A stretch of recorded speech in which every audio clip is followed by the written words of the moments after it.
Attestation hanggang June 30 lang? Alin? Yung attestation hanggang June 30 kasi 19th Congress? Hindi. Ang sasagot ng compliance sa one-year ban ay 19th Congress. Siyempre, sila gumawa niyan eh. Kaya nga sir, so Hanggang June 30 lamang nila pwedeng i-file yon dahil wala silang authority na i-file na yon pagkatapos ng June 30. Pero wala naman deadline. So, kung hindi man nila i-file yon, pwedeng i-file yung attestation na yon sa 20th Congress. Wala naman deadline yun eh. Pero akala ko ba SP yung 19th ang dapat sumagot ng attestation? Sana. Pero, paano kung yung 20th Congress magbago ng isip at sabihin yung pinasang resolusyon ng 19th na compliance sa one-year ban ay hindi pala compliant? So, may posibilidad na 20th Congress din ang sumagot doon kung ninanais nila. Ayokong pangunahan yung 20th House of Representatives. So walang problema SP kung hindi umabot hanggang June 30 yung attestation? Wala, dahil wala rin namang mangyayari dahil aantayin din nga natin yung masagot yung summons at pagdating ng panahong yun na makapagsumite ng reply ang prosecutors ay 2 araw na lamang na iiwan bago mag-lapse yung authority ng prosecutors sa June 30. Sabi ni Congressman Arnan Panaligan, one of the congressman prosecutors, malabo daw yung order kaya hihingi sila ng clarification.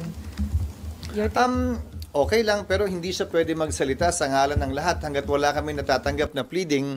Ulitin ko, alam kong political process ito, pero hindi na ito madadala sa mga interview, press release at saka social media post.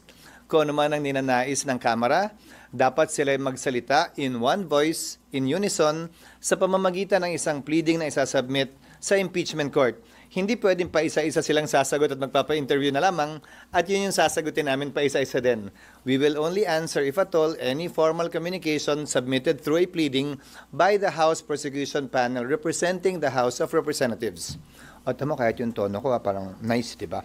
Should they not comply? So, kung hindi sila mag-comply dun sa order, that's defiance. So, anong pwedeng gawin? Nasa sa kanila yon, pero nakalagay sa isang verbal or oral order bago kami nag-adjourn ay magsischedule ang presiding officer, sino man yon, ng impeachment court sa 20th Congress kapag ka nakapag-comply na ang Kamara at sa panig naman na sakdal ang defendant or respondent dito sa kasong ito sa pamamagitan ng pagsumite ng answer doon sa summons. SP SP pag hindi sumagot, dahil korte kayo, ang Kamara po, or any of the parties, since court kayo, meron po bang option na ipakontempt nyo po? At kung ipapakontempt, paano po? Buong Kamara ba yun? Kasama yan sa poder, sa power ng impeachment court dahil nga suppletorily applicable ang rules of court. Subalit, magkaiba. Sa parte ng nasasakdal, meron siyang option na hindi sumagot. May procedure din kung sakasakaling gawin yon.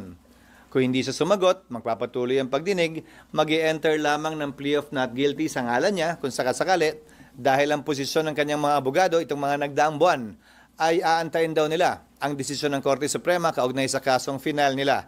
Hindi ko alam kung kailan ilalabas yon ng Korte. What about yung House SP Sa ko? panig ng Kamara, desisyon niya ng impeachment court pagdating ng 20th Congress kung may ipapataw na parusa, pero definitely pagpapaliwanagin muna sila kung bakit hindi sila nagsumite ng kanilang compliance. At saka, akala ko ba interesado silang gawin ito? So bakit hindi sila mag-comply? Kumbaga, papasa sa kamay nila kung bakit hindi ito matutuloy kung hindi sila mag-comply. Okay. So, sir, clarification. Walang trial, hindi kayo mag-resume hanggang walang compliance dun sa order. Yon ang oral order na binigay sa impeachment court in open court bago kami nag-adjourn. Pero siyempre, ulitin ko desisyon yan ng 20th Congress, 20th Senate. Ang posibleng magbago yung desisyon, posibleng pareho pa rin yung desisyon.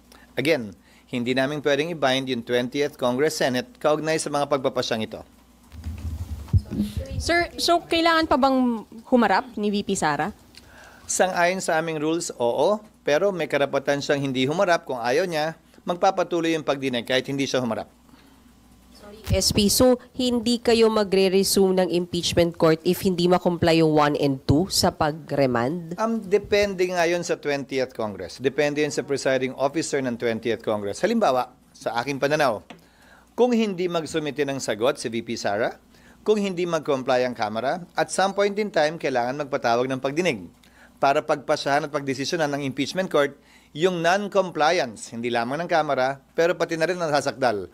Kung kailan gagawin yon, walang timetable o time period ang nakasaad sa rules namin. Sir, yung inhibition, sir, may mga nananawagan ng mag-self-inhibit sila. Sino? Senator Amy, Sino Senator nanawagan? Robin, ACT Teachers Party List halimbawa, sir. Kasi Pumirma sila sa impeachment, so klarong anti-Sara sila, klarong pabor sila sa impeachment. Ulitin ko ang sagot ko. Anumang panawagan o kahilingan ng sinumang biased na, pabor man o kontra sa impeachment, pabor man o kontra kay VP Sara, hindi namin didinggin o papakinggan dahil biased nga sila eh. At kung may panawagang inhibition dun sa mga pabor kay VP Sara, anti-impeachment, malamang may panawagan ding inhibition dun sa mga ayaw kay VP Sara at saka pabor sa impeachment ng mambabatas. But generally, ang pag-recuse, ang pag-inhibit is voluntary on the part of the impeachment court judge. Nakita na nating nangyari yan sa ibang impeachment na kaso. Kung maalala ninyo, ang defense panel hiniling na mag-inhibit si Senator Judge Drilon nung impeachment ni Chief Justice Corona. Ang desisyon ng impeachment court doon ay hindi yan pwedeng pagbotohan, ni hindi tinake up sa impeachment court dahil voluntary decision yan ng isang impeachment court judge. Ngayon, defense panel ang humiling nun. Dahil duda sila sa sinasabi daw nung panahon yon, masyadong anti-corona daw yung posisyon ng senator judge. Para sa akin, yan din ang i-apply naming president at hindi lang rules kaugnay sa inhibition. It is voluntary on the part of the impeachment court judge at hindi yan pwedeng ipilit sa sino man. Pabor man kay VP Sara o kontra man kay VP Sara. Pabor man sa impeachment o kontra man sa impeachment. Unti-unti nyo naman ang nakikita yung mga nagsasalita, hindi ba? Kung kaninong panig sila nakabilang, klaro na anti-Sara, for impeachment sila. Klaro din yung iba na for Sara at anti-impeachment sila. Ang boto na kailangan ay based dun sa number of seats, so based sa 24. So kung marami mag-inhibit kung sakali, maapektuhan yun. Hindi mangyayari yun sa pananaw ko. Hypothetical na naman yan. Nakasaad sa rules at ayon din sa ruling ng chair ng impeachment ni Chief Justice Corona na magsisilbing president. Pwede lamang matanggal sa bilang ang sinumang senator judge kapag tinanggal sila bilang senador sa ilalim ng ethics at disciplinary procedure ng Senado. Hindi pag-inhibit bilang impeachment judge. SP, Sir, good. yung bilang ng boto is based pa rin sa 24. Hindi ko alam mo itong impeachment na to tulad nung dati, maraming pinanganak na matatalino at magaling kaugnay sa batas. Wala namang nakasulat sa batas niyan. Wala din namang nakasulat sa rules namin kaugnay sa computation na sinasuggest ng ilan sa mga ekspertong nagpapakilala ngayon kaugnay ng impeachment. SP, good afternoon. Ano? 24, halimbawa may mag-inhibit, pero 24 pa rin yung... Walang nakalagay sa rules. Wala ring basihan na sabihing mas mababa sa bilang na yon. Ulitin ko yung mga nagsasabing at nagpapakilalang eksperto daw sila. Ano bang basihan? May batas ba silang sinasite? Provision man sa konstitusyon o sa rules namin? O may pinangahawakan ba silang desisyon ng Korte Suprema? Sa dami ng magaling at nagmamagaling kaugnay sa batas ngayon, isa lamang naman talagang masusunod, ang Korte Suprema. Kung wala pang sinasabi ang Korte Suprema, malayang pwede mag-isip sino man kung ito ba'y tama o mali. Pero once nagpasa ang Korte Suprema, iyon ang dapat nating lahat sundan. SP, good Yes. afternoon. Sabi ni dating Supreme Court Senior Associate Justice Antonio Carpio, yung ginawa ng impeachment court noong June 10 ay hindi unconstitutional but irregular. Sabi niya na yung ginawa daw ay pagpapakita ng pagpanig ng mga senador kay VP Sara dahil hindi dapat gawain ng isang impeachment court na mag-motion or hilingin ang Kamara na sertipikahan dahil dapat manggaling yon sa kampo ng Vice President na siyang magki-question kung ito ay may paglabag doon sa one-year ban ng Constitution. Ano po masasabi? Ginagalang ko ang opinion niya pero hindi ako sang-ayon. Walang limitasyon ang impeachment court. kaugnay ng pwede o hindi namin pwedeng pagpasyahan. Nakalagay nga sa saligang batas, di ba? Sole power to try and decide. Sa aming rules o sa rules man ng rules of court, walang nakasaad doon na bawal ka gumawa ng ganito o ganyan o ganoong motion. Lahat ng motion pwedeng gawin at pagbobotohan ng impeachment court. Walang limitasyon yun. May mababasa ba siya at may matuturo ba siya na bawal itong motion sa impeachment court? Bawal itong hilingin ng sinumang impeachment court judge? Wala naman. At ulitin ko, bagaman siya ay dating miyembro ng Korte Suprema, hindi siya isa sa magpapasya kung tama nga ba mali ang ginawa ng impeachment court. At hanggang sa ngayon yata, wala pa naman yata nagsasampa ng kaso sa Korte Suprema para questionin yan. Ang proseso ay ito. Kung may ginawa ang Senado o ang Kamara man na hindi naaayon sa konstitusyon sa pananaw mo, sa pananaw ni Justice Carpio, ni naman, malaya silang pwede mag-question sa Korte Suprema. At Korte Suprema magpapasya kung sino nga ba ang tama at mali. Ganyan yung nangyari halimbawa sa 1-year ban na hinihiling na impormasyon ng Senado o ng impeachment court sa Kamara. Kinwestiyon yan sa Korte Suprema at nakabinbin ngayon yan sa Korte Suprema. Nagpahayag din po ang grupo ng yung Philippine Constitution Association na posibleng merong grave abuse doon sa discretion, doon sa pagganap ng impeachment court na kanilang tungkulin nang sila ay magdesisyon na ibalik o i-remand yung articles of impeachment. Yan ba yung parehong PhilConsa na pinamunuan ni Speaker Martin Romualdez noon? Yan, di ba? Pwes, hindi na ako magugulat sa kanilang posisyon. Pero kung sa pananaw nila, ay ito'y hindi naayon sa batas, ulitin ko, malaya silang pwedeng questionin yan sa Korte Suprema na siyang proseso natin sa ilalim ng batas. Ginagalang ko ang kanilang opinyon, pero tulad ng sinabi ko kanina, hindi ako sang-ayon. Dahil pinagbotohan ng Senado yan, 18-5 ang naging boto at wala para sa akin o kanino man na sabihing hindi yan pwedeng gawin ng Senado bilang impeachment court. Dahil nga sa blanket authority na binigay ng konstitusyon sa Senado bilang impeachment court to try and decide all cases of impeachment. Last na lang on my part, SP. Sabi din yung pagboto nyo ng yes ay pwedeng gawing ground para kayo ay mag-motion for inhibition. Ulitin ko. Voluntary ang pang-inhibit ng sinumang senator judge. That is addressed to the sound discretion of each judge kung may hihiling man yan. Pero, opisyal lang yan na didinggin ng impeachment court kapag hiniling yan ng defense o ng prosecution panel. Hindi ng kung sino man na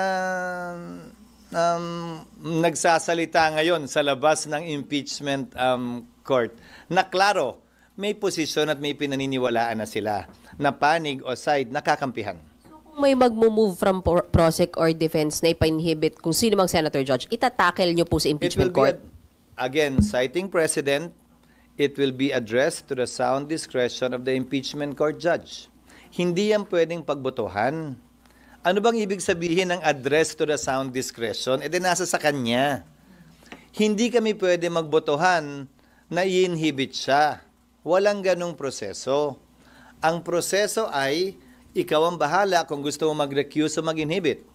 Pero para talaga matanggal siya, kung gusto mo, kung may ginawa siyang paglabag sa kanyang trabaho bilang senador, sa pamamagitan ng isang ethics complaint. Yon ang sinabi ni dating Senate President Enrile, kaugnay sa mga motions for inhibition nung panahong yon, nung impeachment ni Chief Justice Corona. Itatakel ng ethics as a Senate Hindi ko body? sinasabing itatakel. Ang remedy nila ay tanggalin yung senador bilang senador. Hindi tanggalin bilang impeachment court judge. Sorry, makulit, isa na lang. Paano po kapag sorry SB, paano pag kitang-kita na yung kulay nung isang Alin? senator judge? Kitang-kita na yung kiling Sabi niya. Nino, tatanungin kita, kitang-kita lang ba ang kulay sa ngayon nung pumapabor kay Sara? O kitang-kita din ba yung kulay dun sa mga ayaw sa kanya? Be fair. If you want to be fair, it cuts both ways. Diba? So, kayo naman, ang kino-quote nyo sa mga tanong nyo, yung isang panig lang ang kino-question, hindi naman yung kabila. If you want to be fair, you have to be fair. If you want to question, then everybody should be questioned. But then again, remember, pinili ng mga nagsulat ng saligang batas na mga politiko, mga halal ng bayan ang magiging judge kaugnay sa kasong ito ng impeachment. So, kasama na marahil yon sa tinimbang nila at sinukat nila nung pinagpasahan nila na mga senador na halal, mga congressman na halal, ang may malawak na papel kaugnay na impeachment dahil wala naman tong kulong, wala naman tong bayad. Ang kapalit lang nito ay pagkakatanggal sa pwesto. Sir, may epekto ba sa integrity ng impeachment court yung a couple of days later, nakita yung 2 senator judges with VP Sara who is being accused?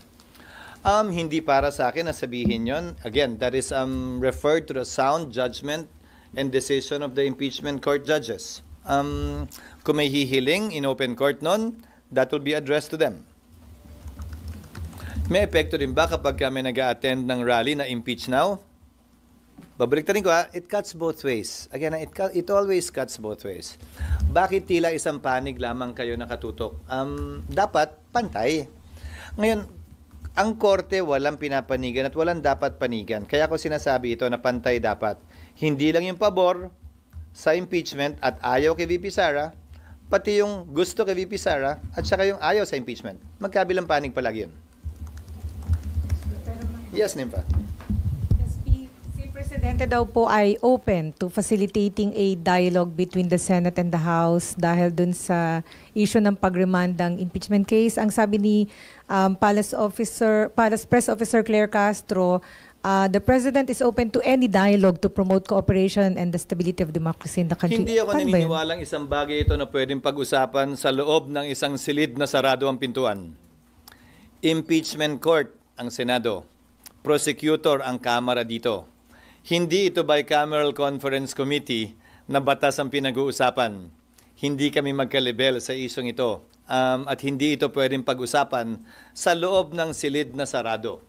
Lahat dapat ginagawa in the open, in the name of transparency and accountability. Pero kasi yung Palace Press Officer nagsabi, pero ano ba yung pagkakaalam nyo? Gugustuhin ba ni Presidente na manghimasok dito? At may lugar ba for him to intervene? Hindi ko alam. Si Yusek Claire lang naman ang nagsabi. Pero sa panig at party ko, ano nga ang pag-uusapan? Ano nga mapagkasundoan namin? Kung meron man, kailangan namang gawin pa rin in open court. Bakit hindi na lamang gawin in open court? So, hindi kailangan ng dialogue, sir. Pleading.